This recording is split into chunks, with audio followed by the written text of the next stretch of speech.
Thinking Aloud. Conversations on the leading edge of knowledge and discovery with parapsychologist Jeffrey Mishlove. Hello and welcome. I'm Jeffrey Mishlove. Today, we'll be exploring the enigma of alien contact. My guest is Dr. Angela Thompson Smith.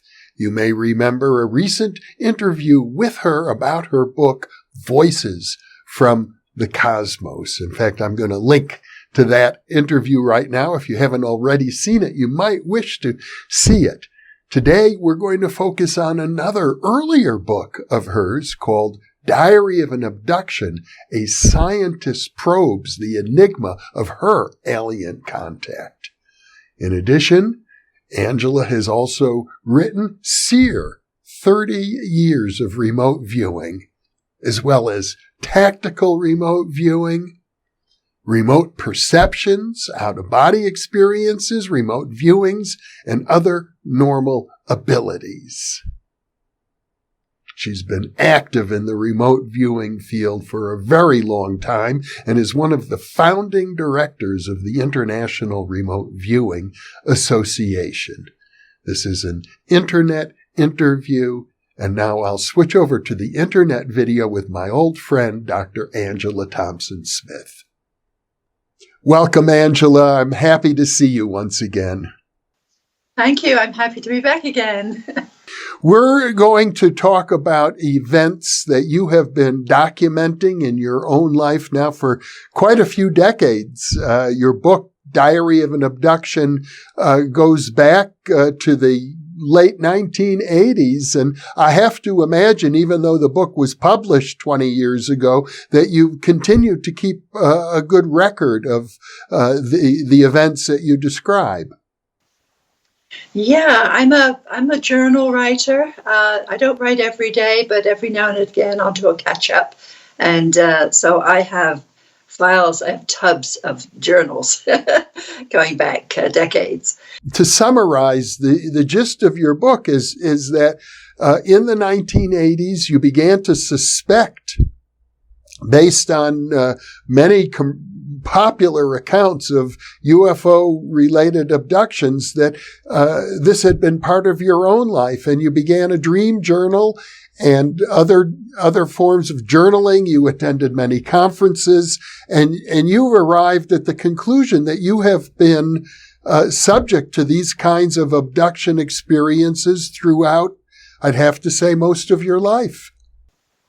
Right. Up until the late 1980s, I had multiple different kinds of experiences, and just put them on a back burner because there was nothing to explain these experiences. So I put them down to just being personal experiences, except for the one when I was 16, which I'll go into a little later. My brother was 13. But in the late 1980s, I attended a workshop with a talk by a local lady, and she started explaining about her experiences. And I went, wow, she could be telling my story. So then I started my own search and my own exploration of my own experiences. Well, let's talk about the experience that occurred when you were 16. That seemed to be kind of a milestone in this story. Yeah, because my brother also experienced it. He was 13 at the time, and we had moved down from Bristol to Dorset that previous December, and it was the biggest snowstorm of the century. But by the spring, we were settled into the house. It was a semi-detached house. There was a long garden, a meadow at the back, and a brook. Very pleasant. It was down in a place called Stape Hill, just outside of Wimborne in Dorset. And we used to talk. We'd both go up to bed, and he would be in his room, I would be in my room, and we'd talk about the day in school and various things until Mum shouted up the stairs, "Go to sleep." And one night we were talking just as we usually do, and suddenly our rooms were filled with this intense light. And I said to Alan, "What's that?" And he looked out the window. He's a bit braver than me. And he said, something landed in the meadow. It's a UFO. And I went, under the bedclothes. And even with the heavy bedclothes, the light still came through. It was that intense.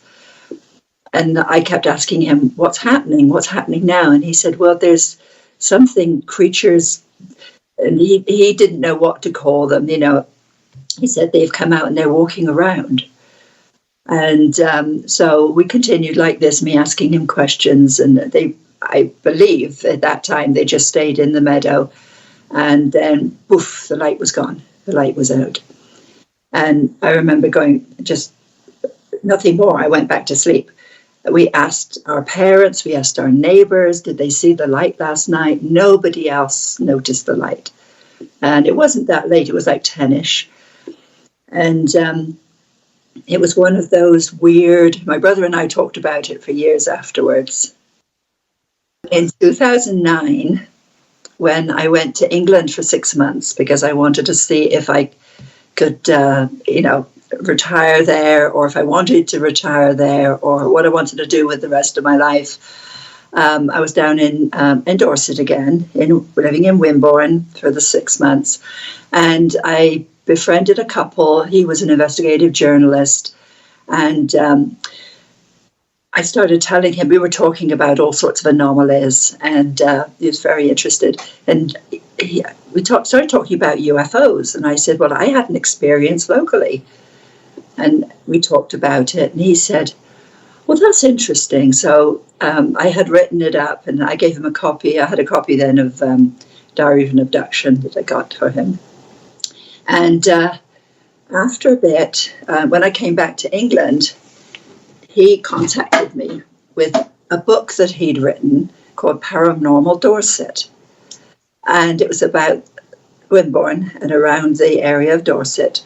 And I'm not going to hold it up, but I'll just tell you about it. He wrote a chapter called Close Encounters, the Stape Hill Triangle. And it seems that particular area was almost like a Bermuda Triangle for sightings. I had no idea about that when I told him my experience. So he started doing, as he was an investigative journalist.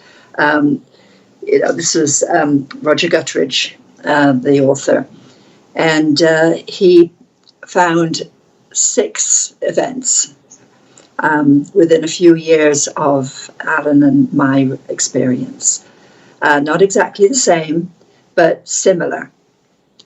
So that was some validation for me that we really had experienced something real. Subsequently, you made a decision that you were going to explore the possibility that you had a history of alien contact by doing dream analysis. Yes, yeah. When I had gone to that meeting and listened to this other lady's experiences, I thought, should I go and get some hypnotic regression? I thought, no, because I want to start if this is a real thing, because I was still very skeptical at that time about my own experiences. I don't want it all to be unraveled in a couple of interviews or sessions. I want to do this slowly at my own pace. And I'm going to, first of all, do my own investigation. So I decided I would instruct my subconscious. So if there really was something there, it would come out in some of my dreams. I would also do a memory search, a meditative memory search, looking back. And looking back through old journals, etc. And when things started coming up, I wrote them all down. I kept journals about what I was perceiving. And I made a mistake in Diary of an Abduction about calling my dreams normal dreams and the abduction recall real dreams, because people lumped them all together when they were reading it. They said, oh, this is all just dreams. But it wasn't. There were certain dreams that were very real. And those were the ones that were the most valuable to me. So by real dream, I assume that you don't necessarily mean lucid dreams. No, this was a recollection, a flashback dream of an event. And they seem real to you because you recognize that something really happened. Yeah, because it kind of tied in with some real events. And of course, our dreams are a mishmash of all sorts of things. So I couldn't rely on them totally. But the dreams gave me, or the flashback dreams gave me cues or clues of where to go next, what next to explore. And I think it's also important in your story to understand that back in the 1980s, when you began this exploration, you also started working as a research associate at a parapsychology laboratory. In fact, one of the major laboratories in the country at that time. Yeah, and I did share my explorations with them, but of course that wasn't their main research thrust, so it was tolerated. And I learned not to share too much. I was sharing a house with one of the principals, and we had some shared experiences where we kept finding this liquid on shelves and places that were too high for a person. This oily, musky, cinnamony kind of, I don't want to call it ectoplasm because it wasn't ectoplasm. But there were some shared experiences, including one where one night we had a shared experience. I was sleeping upstairs at one end of the house. My roommate was downstairs at the other end of the house. And when we both met up in the morning, we both had a scab, a bloody scab, over the throat. And we looked at each other and went, boy, those mosquitoes are a nuisance. And we said, well, neither of us had any idea what this was, but for both of us to end up with that same wound. And it was large. It wasn't just a pinprick. This was like a scab. And so we just kind of joked about mosquitoes, which was really funny now, but it wasn't funny at the time. Now, to follow up on that, recently I went to get some ultrasound tests. These were just me going, part of my benchmark, because if I find anything wrong with them, then I'd go and get tested again by a medical professional. But I went, and part of it was a thyroid scan, ultrasound scan, and it showed up a little nodule there, just one, just really tiny. And I asked the technician, I said, what do you think that is? She said, I don't know, I haven't seen anything like that, but I'm going to put it in the record anyway. You can go get it checked out if you want. But I think that was something that was a scar maybe from way back when we had that experience. Throughout your book, there are numerous occasions in which you have these, as you call them, real dreams, and then you wake up in the morning and you have various scars and marks on your body that weren't there the day before.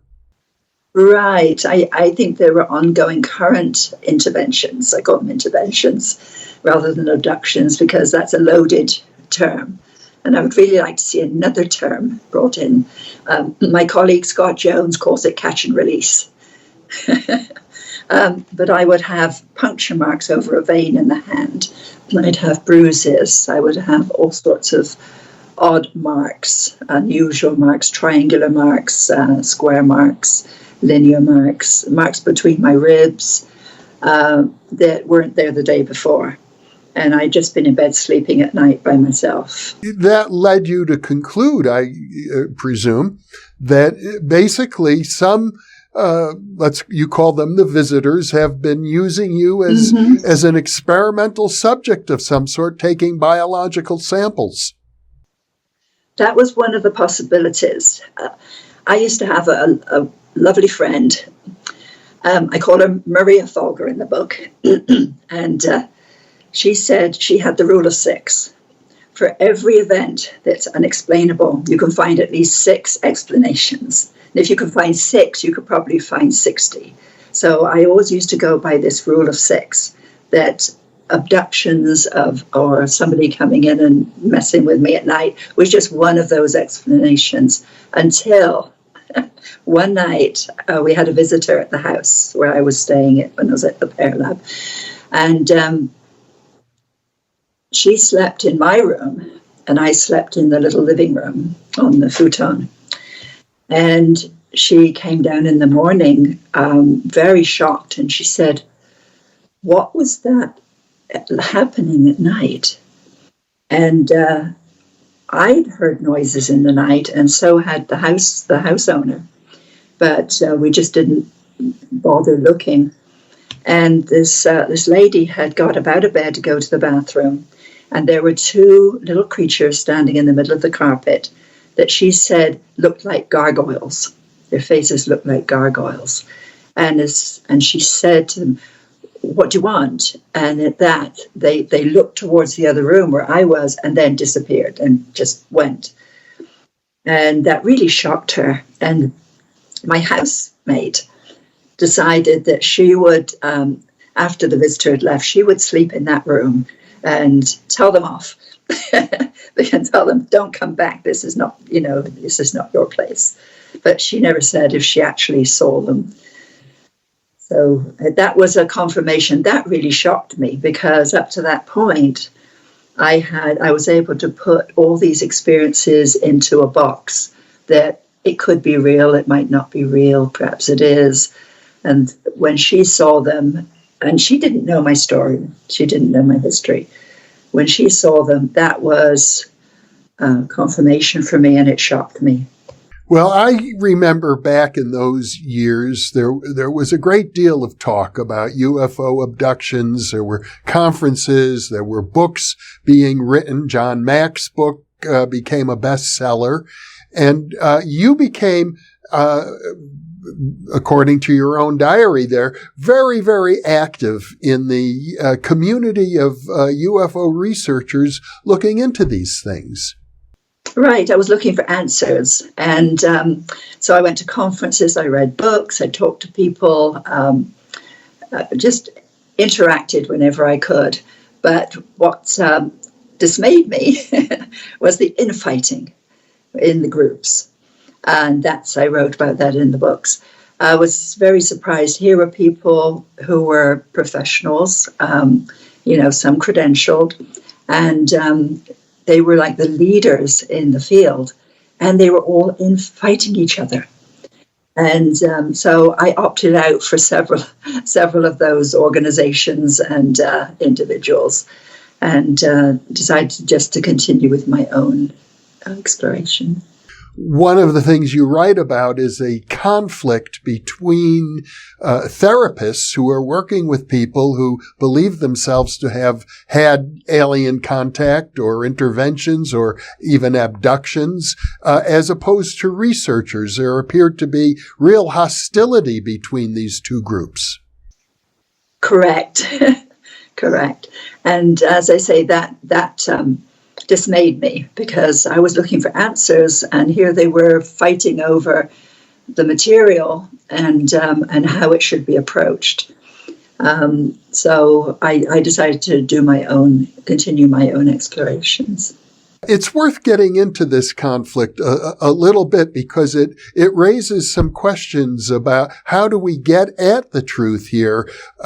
The therapists, many therapists, not just for alien abductions, but for a wide range of phenomenon having to do with sexual abuse, for example, or satanic rituals. Many therapists subject their patients to hypnosis, and under hypnosis, patients recall or believe they are recalling all sorts of episodes, and then the researchers would tend to say, well, as a hypnotist, you can plant suggestions.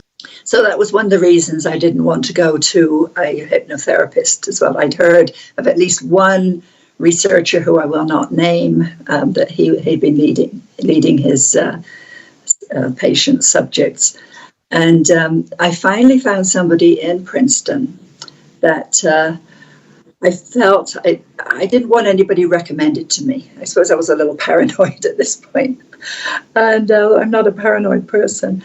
And a wonderful woman in Princeton. And I went to her for 3 sessions, but I really wasn't getting anything more than I was getting through my own explorations. And so that was the limit of the hypnosis. And she didn't ask leading questions. In fact, I kind of kept a lot from her so that she wouldn't. And then a colleague of mine went to her as well. And I think she had some good experiences with her. One of the episodes that you write about in Diary of an Abduction, you also wrote about in your book, Voices from the Cosmos, and we talked about it in our previous interview. It was an effort you made to have a kind of deliberate communication with one of these visitors whom you described as the wise one. Yes, yeah, this was... It was on a whim at first. I thought, why don't I just ask them who they are?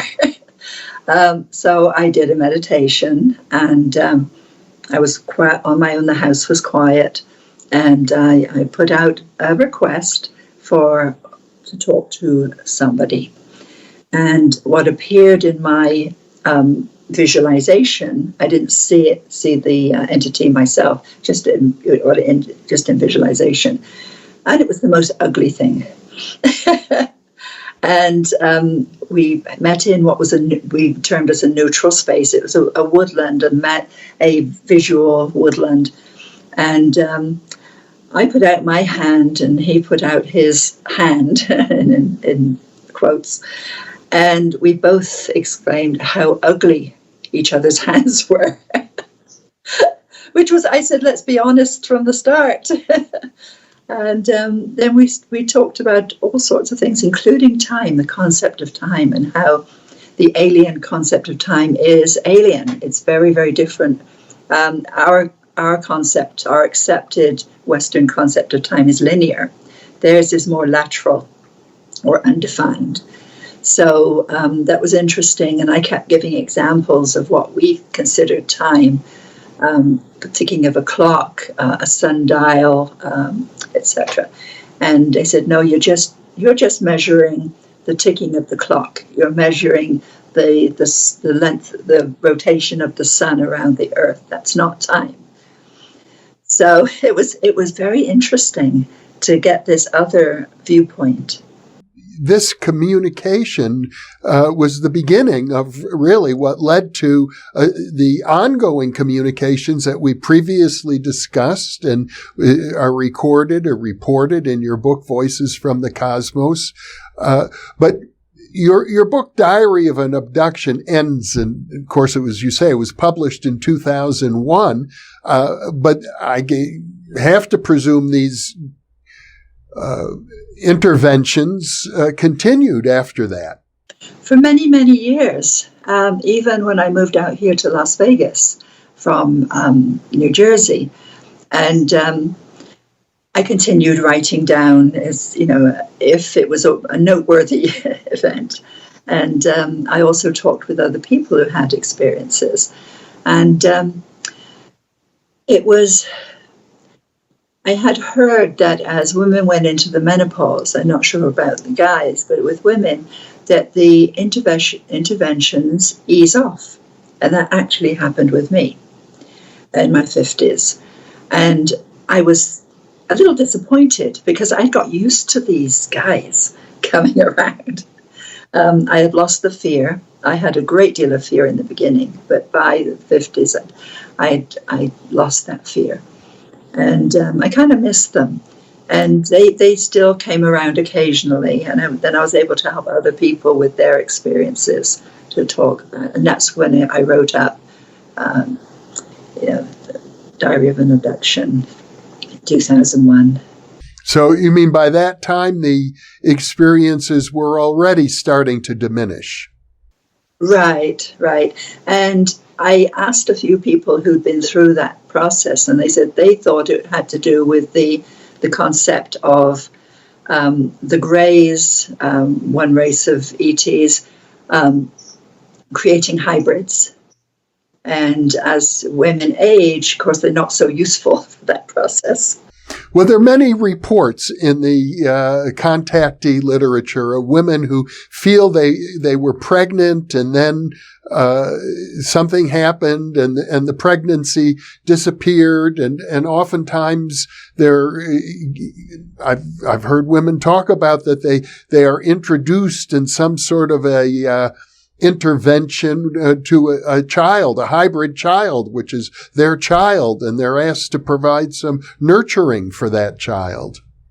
I had similar experiences. I think there were probably about 3 times where I thought I was pregnant and didn't come to anything. It wasn't medically diagnosed as pregnancy because they didn't go very long. It's quite possible. And then I didn't have miscarriages, which you would expect. And I did have the experiences where I was introduced to small hybrid infants. And there were some cases, there was one where I was asked about feeding an infant in one of these explorations. And I noticed that they had a regular Western bottle with a little nipple on the end. But the infant was having a really hard time drinking from it. And I said, you need to make the hole bigger. So they went and cut off the top of the nipple, and it flooded the poor infant, the poor hybrid infant. And it was like, no. So there was some miscommunications, and I explained about how infants needed to be held. They have to be held. I was a nurse and social worker and worked with infants. And so I have a background in that field. So for me, it was very frustrating to see these little infants just lying on the ground or in a little baby seat and just nothing being done for them. Would you regard it as an experience that took place in regular 3D space that we normally conceive of, as opposed to being in some sort of altered state of consciousness or dreamlike reality or astral plane? I think there are different kinds of experience. Some were very physical, where I came away with physical marks. And the remembrance of it, the dream remembrance, or even the wake when I woke and remembered what might have happened, those were very physical.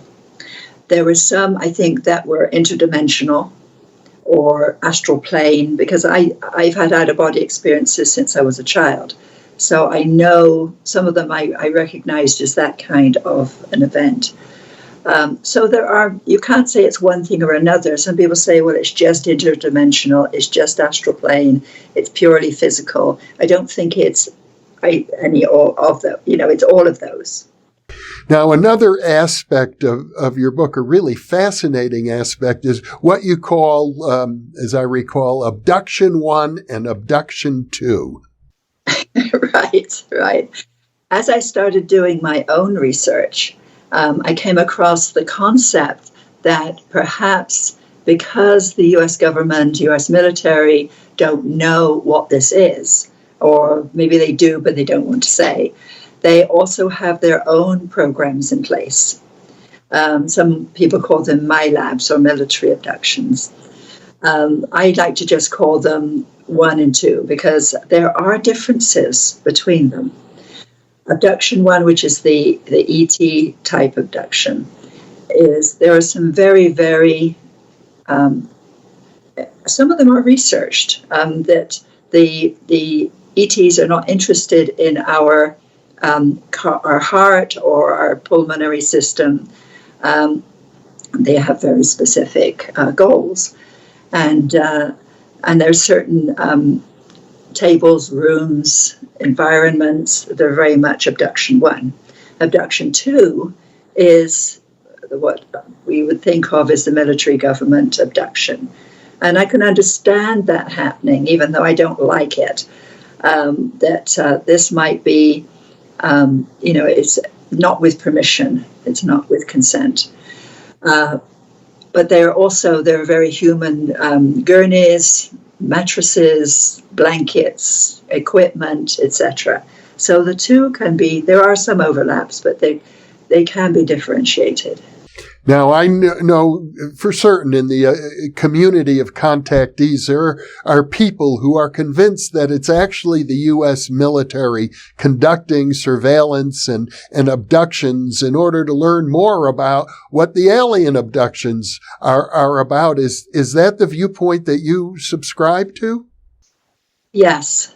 Because I've also talked to some folks in the field, and I can't name names. I haven't written about that, but there have been some key people that I've talked to that have that. They give some credence to that. Well, there are many stories out there suggesting that at least at some level of the so-called deep state or military, there are people who really do know a great deal about UFO contact and what is going on. I worked with the Bigelow Foundation for some time. And again, I talked to a lot of people, not just individuals, regular individuals, but people in the parapsychology field, the alternative energy field, alternative health field, the UFO field, went to conferences. And I kept seeing the same patterns time and time again. And people calling up the foundation, the Bigelow Foundation. I remember one very distraught lady who called and she said, I was pregnant. I was 6 months pregnant, and now I'm not. And they scanned me and there's no infant. Now, there is a concept that perhaps the body absorbs the fetus in some cases, but not a 6 months fetus. That's it was gone. And she was very distraught. So I had to sort of put my own concepts aside and just sort of comfort her and explain, what happens. Of course, you bring this up in the context of Abduction 1 and Abduction 2. I am assuming that in terms of hybrids and this sort of genetic experimentation, that's not what the U.S. military is engaged in, if they are engaged in anything along these lines. Right. If they are engaged, they're interested in information, biological samples, and I know of at least 2 labs in Manhattan that were received samples such as this, that also added some credence to the concept. And then, of course, there was the Roper report. Tell me about the Roper report. Okay. When I first started working for Mr. Bigelow, they had put together with the Roper organization a booklet, and they had, on a Roper poll, they had inserted questions about the abduction process, not all in a clump, but scattered throughout the interview, being a psychologist, how that's done. And the information that came back was that there were a large proportion of the American population that had experiences that could be classified as abduction experiences. And what was interesting was, because the concept was, well, perhaps these are uneducated, unemployed, attention seekers, people who are along the sort of just scraping by, and they need a little attention in their life. So they kind of fabricate something. But what the Roper report found was they have a group, a sociological group that they study within American society called the Influential Americans.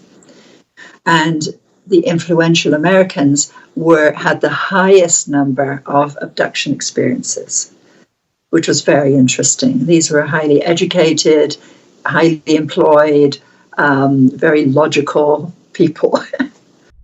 As I recall, now that you bring it up, the report suggested that maybe as many as 1 out of every 50 individuals had such an experience. Right, right. Now the Roper report was sent out, I think it was like 5,000 mental health professionals to educate them if they had people coming into their office, that this might be a possibility. And at one time, this seemed to be a very serious syndrome that was being looked at by multiple mental health professionals with all sorts of theories and angles as to what this could be. And of course, Dr. John Mack at Harvard University, a psychiatrist, wrote about it. And as a result of that, Harvard University launched an investigation to see whether they needed to remove him from his position there. I think they did for a short time, and then they had him back on again. And it was very sad when he passed away. I think he was in a road accident in London, and some people thought perhaps that was not an accident, but nobody knows. I remember a great deal of excitement about this going back to the 1970s, the Pascagoula case, which attracted worldwide attention. One of my faculty advisors at the time, Dr. James Harder, was the research director for the Aerial Phenomenon Research Organization, APRO, and he was doing hypnotic regressions with the people from the Pascagoula case. And he introduced me to Betty Hill, who was perhaps the most famous early abductee going back to the 1960s.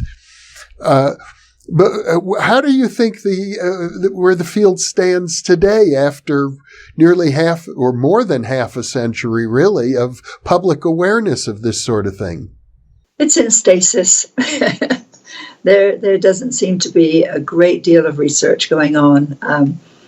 People are still having the experiences. And I felt with writing Voices from the Cosmos, that would perhaps shed a little bit of comfort to people that ETs were not all, it was some of them are, these evil, horrible creatures, that they are their own people. They have their own likes, dislikes, way of living, way of thinking, thinking about time. They are alien to us, but they consider that they share this earth. So it's sort of logical that we would encounter them from time to time, and on the road, out on the road, but of course there's this other, the underlying uses of humans that is the problem. But there are still groups. I know Barbara Lamb still works with abductees and does some research and some hypnosis with them, and there are others out there who are doing similar things, but very quietly on their own, in their own locations. So there is very little publication now. Well, I think one of the interesting things about your case in particular is that in addition to having had these experiences, you were also gifted intuitively. You're a talented remote viewer. You've worked as a parapsychology researcher. And there are a number of cases, like the PK Man case that I wrote about, or the case of Uri Geller, where there seems to be a correlation between highly cultivated psychic abilities and UFO contacts. I think so. I don't know what the numbers are. I don't think anybody's actually researched that, but I would think that's correct. And I should also think it's come up a couple of times in other interviews that I've done that what a situation this puts the U.S. government in if some sort of alien entities are regularly intervening in the lives of must be millions of people if we take the figure of 1 out of 50 as being anywhere close to realistic. Millions of people are having their lives intervened by some sort of alien beings or alien consciousness, and the U.S. government is basically helpless to do anything about it. And that's probably why they don't do anything about it, because if they were to come out and say, hey, we know this is happening, but we don't know what it is, people would be up in arms and say, well, why? Why don't you know what it is? And what can you do about it? And there's really nothing that's been formalized to do anything about it.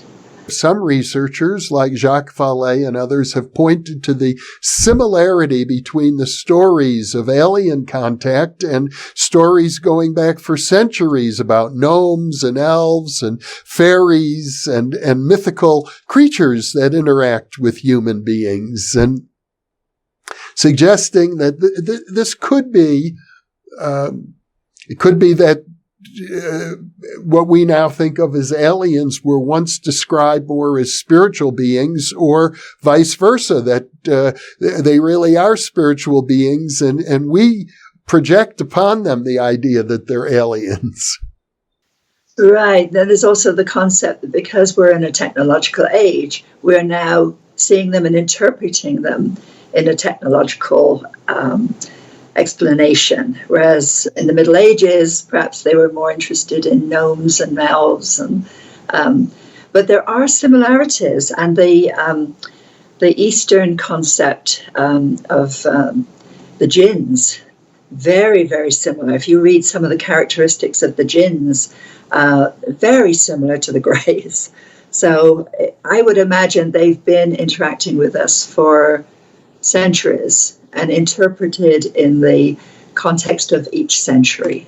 Really, one way to understand alien contact is to pay attention to the literature of shamanism, for example. Shamanism has some of the answers, I think. I haven't found all I did do some training in shamanism, and I haven't found all the answers there. Very helpful in lots of other aspects. And I love to go journeying and drumming. I drummed at the solstice a few weekends ago, which was very nice. But there are no modalities that give a full explanation of I call that the abduction phenomena. I think it's a little bit, it can be described by the medical field in some aspects, the religions, going back to Ezekiel's wheel, things like that. So there are clues and cues all the way through history. Dr. Angela Thompson Smith, this has been, once again, a very enlightening discussion. You are very clearly deeply immersed in the field, and at the same time, you have a level-headed, balanced approach, which I'm sure our viewers will very much appreciate. Thank you so much for being with me. Well, thank you for inviting me. This was very interesting. And for those of you watching, thank you for being with us.